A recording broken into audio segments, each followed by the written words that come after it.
Navalny's death will be an object lesson to anybody that was thinking of standing against Putin genuinely and actually being a realistic challenger to Putin as opposed to part of the so-called systemic opposition, the managed opposition within Russia.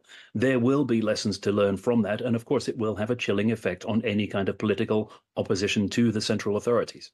It's very hard to see who else would fill the role of Navalny, controversial though it was. He has been treated as a figurehead for the Russian opposition, and meanwhile, of course, President Putin and the central Russian authorities have worked very hard to ensure that no similar figure emerges, with either the kind of backing that he had within Russia or the popularity abroad. So no, there is no obvious candidate for replacing that central figure as representative of the Russian opposition. It's too early to say at this point just how the Russian state is going to spin the news of Navalny's death, both for audiences at home and for the outside world. Because let's not forget that there's another enemy of the Russian state that was murdered last year, Yevgeny Prigozhin, head of the Wagner Group, and subsequently received a kind of eulogy from Putin on state television.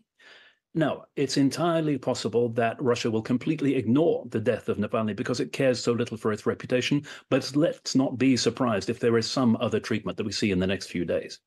It's a surprise that news of Navalny's death comes today, because less than 24 hours ago he was recording a video where he seemed to be reasonably healthy despite his conditions and to be relatively jovial. So this has come as a relatively sudden piece of news. But in the long term, of course, it's no surprise at all, and it wouldn't have come as a surprise to Navalny himself. Russia had already tried to murder him once. He chose to go back for more, knowing perfectly well what the possible outcome could be.